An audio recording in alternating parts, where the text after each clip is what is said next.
हाल ही में 14 अक्टूबर को इंडिया में मार्वल की वेनम 2 मूवी रिलीज हुई है, जिसमें हमें पावरफुल वेनम के साथ साथ सुपर पावरफुल कार्नेज भी देखने को मिला है। लेकिन अगर आपको लगता है कि सिर्फ यही दो सिम्बायोट्स पावरफुल है, तो ऐसा नहीं है, क्योंकि मार्वल कॉमिक्स के अंदर कुछ ऐसे पावरफुल सिम्बायोट्स को भी दिखाया गया है जो आगे आने वाली मूवीज में फीचर करके तहलका मचा सकता है। तो चलिए जानते हैं कुछ ऐसे सिम्बायोट्स के बारे में। Number 7, anti venom. ये एक ऐसा सिम्बायोट है जिसका ओरिजिन बाकी किसी भी सिम्बायोट से अलग है, जिस वजह से इसे सिम्बायोट भी माना जाता है और नहीं भी। अब क्योंकि एडी ब्रॉक को कैंसर होता है, इसीलिए वो अपने बॉस मिस्टर नेगेटिव के टच में आ जाते हैं, जिससे उसकी पावर्स एडी ब्रॉक के अंदर आ जाती है। जिसके बाद मिस्टर नेगेटिव की बची हुई पावर्स एडी ब्रॉक के व्हाइट ब्लड सेल्स और वेनम के बचे हुए पार्टिकल्स मिलकर एंटी वेनम क्रिएट कर लेते हैं। अगर एंटी वेनम की पावर्स को देखें तो इसके पास वो सब करने की क्षमता है जो एक नॉर्मल सिम्बायोट कर सकता है। सुपर ह्यूमन स्ट्रेंथ, ड्यूरेबिलिटी और शेप शिफ्टिंग के साथ एंटी वेनम के पास सुपर हीलिंग फैक्टर भी है,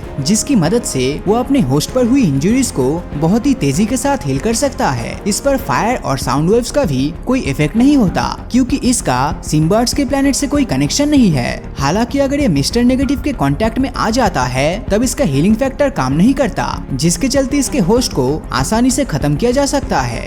नंबर 6, स्लीपर। इसका जन्म अनयूजुअल प्रेगनेंसी से हुआ था, जो कि वेनम का ही 7वां चाइल्ड है। जैसे स्लीपर का जन्म हुआ, तब एडी ब्रॉक और वेनम दोनों ही इस बात को लेकर चिंता करने लगे कि कहीं स्लीपर छोटी एज में किसी ऐसे बुरे आदमी के साथ बॉन्ड न हो जाए जिससे उसको किसी कार्नेज की तरह मॉन्स्टर में बदल दे। हालांकि ऐसा हुआ नहीं, क्योंकि स्लीपर ने बाद में एडी ब्रॉक के बेटे के साथ बॉन्ड बना लिया, जिससे वो न सिर्फ super human strength, durability, stamina और रीजनरेटिव पावर का इस्तेमाल करने लगा, बल्कि वो वेब शूट भी कर सकता था, जिस वजह से उसे हराना बहुत ही मुश्किल है। Number 5, scream. Scream life foundation द्वारा बनाया गया वेनम के 5वें बच्चे में से एक थी, जिसको कॉमिक के अंदर एक एंटी हीरोइन के रूप में दिखाया गया है। अब अगर इसकी पावर की बात की जाए तो ये सिम्बायोट की एक कॉमन पावर तो पोजेस करती ही है, साथ ही इसके पास स्पाइडरमैन की तरह दीवारों पे चढ़ना और वेब शूट करने की क्षमता भी है। इसी के साथ इसके सर पर जो हेयर्स होते हैं, उन्हें भी एक खतरनाक वेपन्स के तौर पे इस्तेमाल करके अपने एनिमी को टारगेट कर सकती है। Number 4, Riot. ये एक ऐसा सिम्बायोट है जिसे क्लांटर प्लेनेट से लाइफ फाउंडेशन की स्पेसशिप द्वारा धरती पर लाया गया था, लेकिन किसी अननोन रीजन के चलते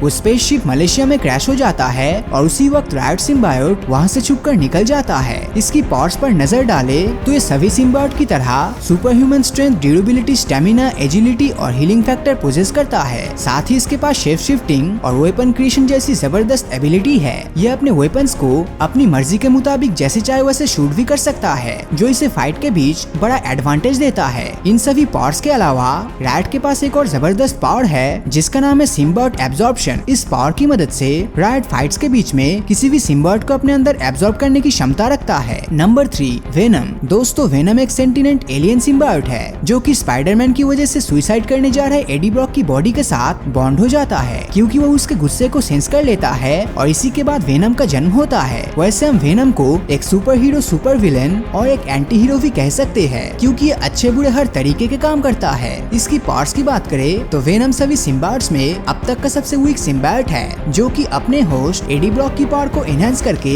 इतना ज्यादा ताकतवर बना था। इसकी एबिलिटीज को देखें तो वेनम न सिर्फ शेप शिफ्टिंग और कैमोफ्लेज जैसी पावर पोजेस करता है, बल्कि उसके पास अपने खुद के सेंसेस भी है। इसके अलावा वेनम की कॉन्स्टिट्यूएंट मैटर जनरेशन पावर उससे तलवार और चाकू जैसे बहुत से वेपन्स बनाने में मदद करती है, जिन्हें वो अपने ओपोनेंट पर जैसे चाहे वैसे छोड़ सकता है। इस वेपन क्रिएशन पावर के अलावा वेनम के दांत भी इतने ज्यादा खतरनाक और वेनमस है कि उसकी बाइट से कोई भी मर सकता है। Number 2, carnage. ये एक ऐसा सिम्बायोट है जो वेनम से भी ज्यादा पावर पोजेस करता है, क्योंकि वो वेनम का ही एक न्यू जनरेशन है, और सिम्बायोट्स के रूल के अकॉर्डिंग उनकी हर न्यू जनरेशन पुराने जनरेशन से ज्यादा ताकतवर होती है। कार्नेज की पावर्स को देखा जाए तो उसके पास super human strength, durability, reflexes और सुपर स्टेमिना भी है। साथ ही वो सिर्फ ह्यूमन होस्ट ही नहीं, बल्कि रोबोट्स के अंदर एंटर करके उन्हें भी अपने हिसाब से चला सकता है। वेनम की तरह ही कार्नेज भी अपनी बॉडी से डिफरेंट वेपन्स बना सकता है, और अनलाइक वेनम वो उन्हें जैसे जिसे चाहे अपने एनिमी पर शूट भी कर सकता है। और सबसे आखिर में है कनल। दोस्तों कनल को